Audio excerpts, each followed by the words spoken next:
trying to navigate all those ups and downs, starting 24-1, and all the things that you guys managed through the season? Yeah, I think there was a lot of resilience from all the guys. As a team, we had our challenges and adversities, and really great moments. And I feel like everybody individually had those same things. Overall, I think I'm just proud of the fight that we had as a team all year. Obviously, a lot's going to be made of the series you had, and it's pretty clear that the Spurs are not going away. How do you approach the offseason to make sure what happened in this series does not happen again? I feel like it comes down to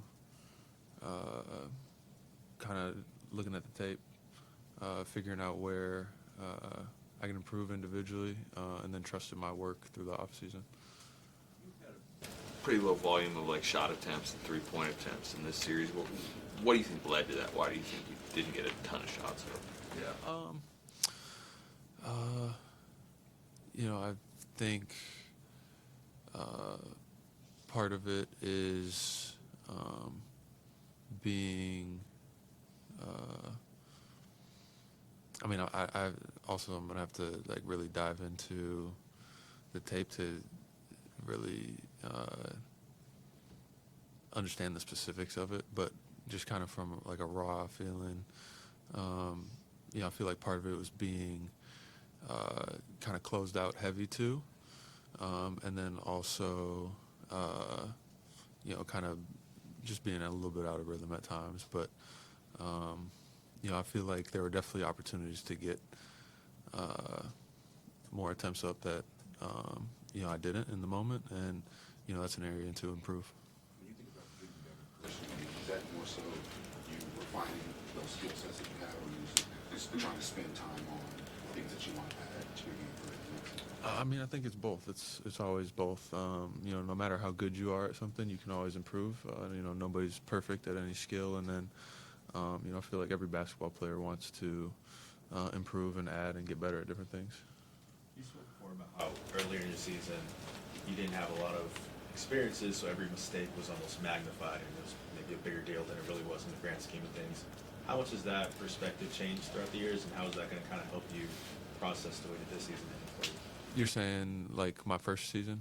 Yeah, you mentioned it. Yeah. It was easy to kind of magnify mistakes when you didn't have anything else. I feel like the longer you live, the days start to feel shorter because you've lived so many. It's the same thing with mistakes. If you've only ever made one mistake, that mistake probably feels so heavy and so easy to dwell on. But as you make more mistakes, you learn that there are opportunities to learn from and improve from and find different ways to get better. One of your strengths is being a big that can stretch the floor. Your three-point rate has gone down every year, and you're taking more shots right at the rim every year. Is that kind of an intentional thing, or just kind of how the games have been flowing for you guys? When you say three-point rate, that's percentage of shots from the three? Mm-hmm. I don't know. I feel like that could be a factor of. Am I shooting less attempts each year, though? Total attempts this year?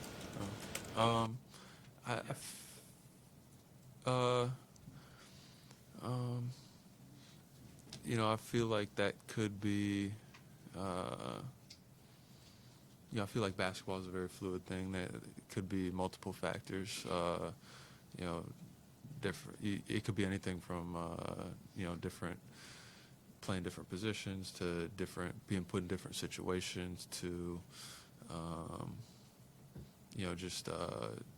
attacking in different ways. I didn't know that. So. Mark and Shai made it a point to say that when we have a healthy Chet, we're the number one seeded team in the NBA, and without him, and at his best, we're not as good as we can be. So just talk about the support, especially from those two guys in particular, both Mark and Shai. Yeah, no, it's always great to have support from people that are, not only great people, but are as talented as they are at what they do. And, It's always inspiring to kind of see their lead and try to follow that.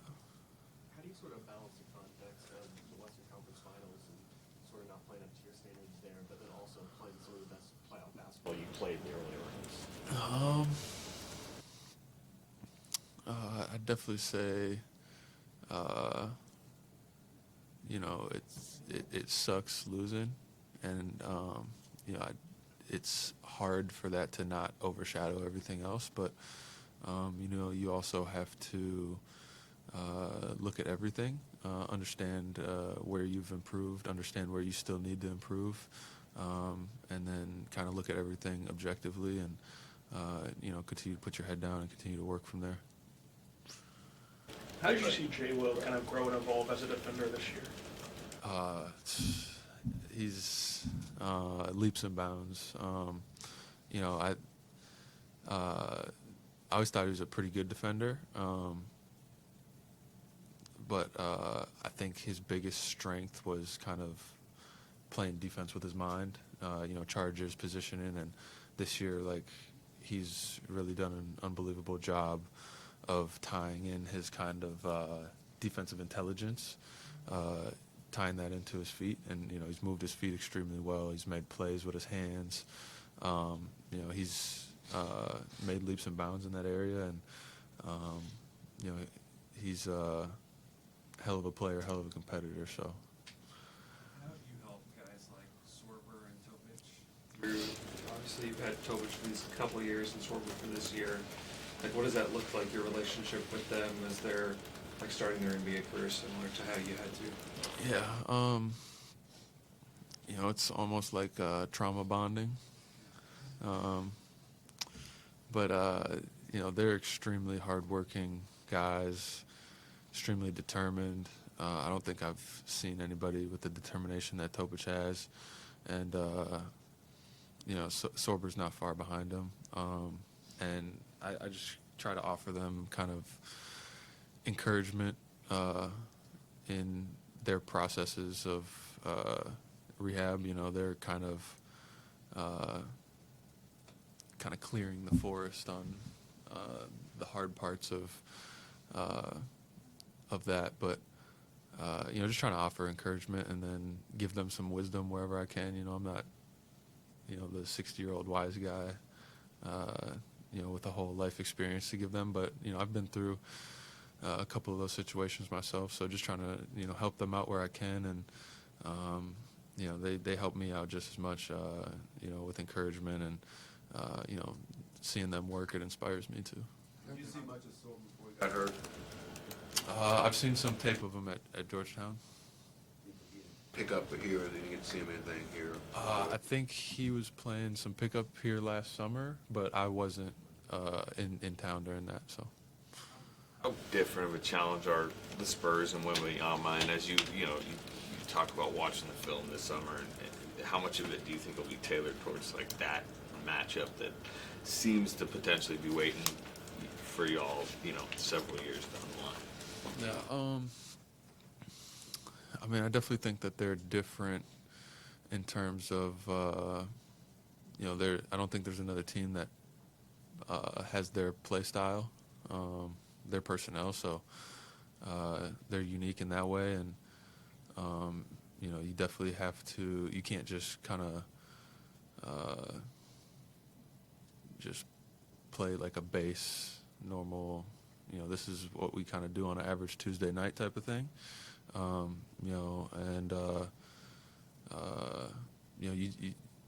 The way you have to attack it is, look at the film, look at where you can improve, and then work on the things that you need to work on to be ready for any night, no matter who you play. This will be the last one, Chet. You haven't experienced a lot of losing in your total basketball career. How do you feel like you evolved accepting those losses, particularly at the end of the season? Yeah, I'd definitely say they don't suck any less. Losing isn't fun, but I definitely feel like I've gotten better at being able to kind of take a loss for what it is, look at it objectively rather than emotionally, and then try to figure it out and work forward from there. Thank you, Chet.